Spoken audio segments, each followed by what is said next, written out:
Hola a todas y todos. Vamos a empezar con el examen de casos prácticos y en este caso, el primero de los casos que vamos a ver está relacionado con el Pórtico de la Gloria. A la mayoría os sonará que ha sido un proyecto grande, largo, ambicioso, muy interesante, del cual Ana Laborde nos podría hablar muchísimo porque fue una de las coordinadoras. Pero mi objetivo es más sencillo, es poner de manifiesto un poco el interés que puede tener todo esto que estamos aprendiendo estos días acerca de la tecnología de la piedra, del uso de rocas, de sus características, etcétera, en un mejor conocimiento del monumento. Esto a veces tiene una directa consecuencia en cuanto a cómo abordar su conservación. Y otras veces, como en este caso, simplemente se trata de conocer mejor la obra, ¿no? Creo que sería ocioso presentaros al Pórtico de la Gloria, que es una de las grandes obras, de las joyas del arte medieval español y quizá universal.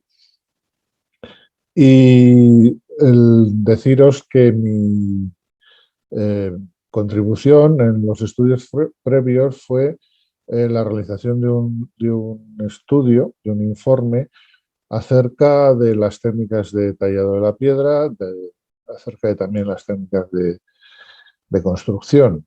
Este informe se entregó a la Fundación Catedral, pero una parte relacionada con la cuestión de la secuencia constructiva del pórtico y los posibles varios diseños que hubiera hasta la plasmación de lo que vemos hoy en día, lo podéis encontrar en la bibliografía del tema. Hay un artículo que se publicó recientemente y otro que saldrá, está en prensa y que se editará en breve. Vamos a hablar de una manera muy condensada de distintos bueno, de los distintos logros o de las distintas constataciones que el estudio que se realizó por el pórtico pudo proporcionar, ¿no? Entonces, por un lado, ya en otra de las clases se habló de las canteras de Santiago. En este caso, en la imagen vemos que siendo todo material granítico, se ve claramente que en unos pocos centímetros hay tres variedades distintas y que hacer un mapa de la distribución de estos materiales nos puede proporcionar datos en cuanto a su utilidad, o por lo menos la utilidad que le reconocían los constructores. Vemos aquí que hay un granito muy grueso a la derecha, el que he utilizado para sillares, y otros granitos más finos que ya se han utilizado para labores de cantería un poco más específicas, ¿no? Pero, sin embargo, este tipo de distribuciones también puede generar preguntas, porque partimos del hecho de, bueno, utilizar una piedra, un granito fino tipo X para el labrado de molduras, de esos pilares, de esas columnas, pero ¿por qué utilizaron otro granito para la columna de la derecha, más oscuro y de grano un poco más grueso? Quizá ese fuste proviene de otro sitio, en este caso de dónde. En fin, son cuestiones que la distribución de los materiales puede plantear. También se ha realizado un estudio bastante extenso de los procesos de volumen de la escultura. Previamente, la parte de cantería, las técnicas de cantería no arrojaron nada extraordinario, nada que no pudiéramos encontrar en un monumento del lugar y de la época, ¿no? O sea, quiero decir que no se detectaron técnicas novedosas o técnicas insospechadas en lo que cabía esperar encontrar. En cuanto a la escultura, ya comenté en otra clase que es una época en la cual no existen modelos, no existen originales, pero sí existe una especie de patrón de composición geométrica básica que se utiliza a la hora de modelar las figuras. Os decía que todas tenían la cabeza a la misma altura y los codos flexionados por el mismo sitio y que había una serie de puntos en los cuales se podían variar las posiciones de las manos y de los pies. Esto es así tanto para las esculturas del pórtico propiamente dicho, como las que tienen enfrente en la contrafachada.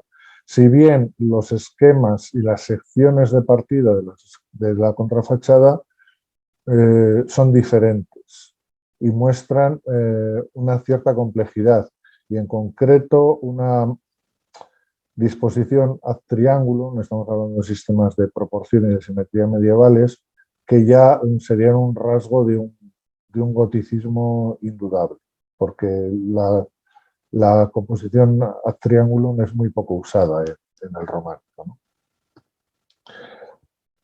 Y el examen de las técnicas de construcción pues, nos revela detalles interesantes. Por ejemplo, aquí tenemos una de las arquivoltas laterales y vemos después de la chambrana y las dos arquivoltas labradas con figuras, cómo la rosca del arco tiene un aspecto tan deficiente de aparejo que esto tiene que tener una razón. Ningún cantero medieval dejaría este aparejo tan malo y tan poco riguroso a la vista. Y la razón es que aquí, como había un tímpano, como se ha podido comprobar que había un tímpano en la otra portada menor, porque los extremos todavía están insertados ahí, que es la foto de la derecha. Para que os hagáis una idea, sería este sistema. No quiere decir que fuera una pieza exactamente así, porque podía tener varias formas y el tímpano podía estar compuesto de varias piezas, pero los extremos del tímpano solapan detrás de los almeres, ¿no? Y esto es lo que se ve en la arquivolta izquierda y en la derecha ese mal acabado nos sugiere también que tuvo que haber otro tímpano, que desaparecieron en una época indeterminada, pero que formaban parte del conjunto original. Sin salir de estas portadas vemos dos pormenores de las mismas, en las cuales se comprueba que los escultores trabajan bajo presupuestos muy distintos. Las portadas son arquitectónicamente iguales, pero los detalles de tanto la escultura como la realización son muy diferentes. Así, a la izquierda, en la Porta del Paraíso, tenemos unas figuras que están como detrás de ese toro que las aprieta y que asoman la cabeza y las extremidades por ahí. Son figuras cada una tallada en una dovela, donde lo que más les ha preocupado a los escultores es la continuidad de la decoración y por eso la arquivolta no está muy recta. Y sin embargo a la derecha tenemos a otro escultor que trabaja las figuras en un formato mucho más grande, que cada una de ellas ocupa más de una dovela y que están en disposición lineal y no radial, que sería otro signo también propio del gótico. Entonces encontramos que dos obras realizadas necesariamente a la vez, por lo menos construidas a la vez, ponen de manifiesto recursos más distintos, tan distintos, y esto nos muestra un poco cómo funcionaban los talleres, ¿no? También, por ejemplo, estas bóvedas, las bóvedas del Narces, donde está el pórtico, son las más antiguas de crucería que hay en la península ibérica y demuestran una serie de incongruencias que después de examinarlas mucho, a mí no me dejaron bastante claro que quien las había diseñado y trabajado no tenía un gran conocimiento de la técnica. Era una técnica importada que se estaba experimentando allí. Aquí, por ejemplo, tenemos esta pieza encima de la cabeza del ángel, tan informe, pues supuestamente es un arranque de uno de los nervios de la boca. Y luego el examen detallado también nos puso de manifiesto una serie de extrañezas, de cosas raras, que apuntan a que el diseño del pórtico sufrió varias modificaciones. A la izquierda vemos varios detalles de un pilar de la contrafachada, lo que está enfrente del pórtico, y si nos fijamos abajo a la izquierda vemos esa composición extraña de 3 cilindros que no se da nunca en el románico, que en realidad parten en su base es un pilar cruciforme, como el que tenemos a la derecha de las naves, pero que se ha convertido, esa esquina recta, se ha convertido en cilindros. Hay muchos detalles que indican además que esta conversión o esta reconversión del pilar se hizo una vez empezado la obra. Y todo apunta a que en un momento dado, un pilar que no estaba decorado se modificó en la medida de lo posible para poder introducir esculturas de las cuales veis ahí la parte inferior. Y quizá lo más significativo es que los soportes del pórtico tienen dos formas de trabajar la altura, o sea, la mitad inferior y la mitad superior. La mitad superior es donde están las columnas, con estatuas, de abajo hay columnas de fuste liso o con decoración helicoidal, y esta zona de estatuas columnas se caracteriza por tener un aparejo muy, muy deficiente, pero solo en las portadas laterales. Mirando con detenimiento qué podía pasar aquí, en el 2010 yo me di cuenta de que estas portadas laterales tenían una serie de anomalías que podían hacer sospechar que en su origen podían haber sido más bajas, unas portadas que no se levantan a la altura del plano imposta hasta la central, sino unas portadas más pequeñas. Entre otras cosas, apuntaba a esto porque esta boquilla que remata el bordón es propia de una pieza que no sigue vertical como sigue ahora, sino que lo que hacía era estar interrumpida por una moldura, ¿no?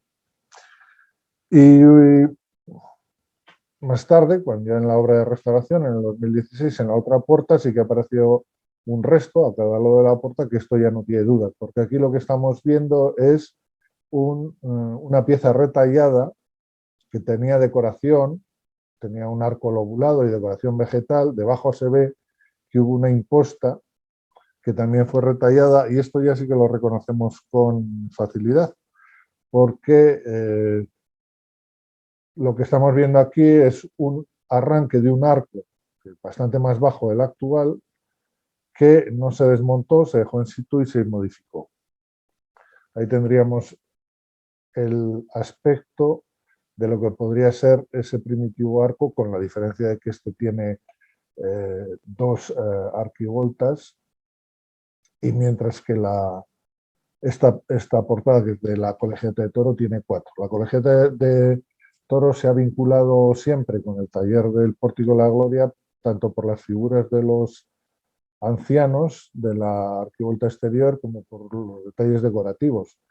Lo que pasa es que, claro, a lo mejor, pues después de detectar esto, habría que pensar al revés. Si la vinculación no es que después del pórtico se hizo la portada de la Colegiata, sino que están vinculadas en el tiempo. Esto es cuestión de los historiadores.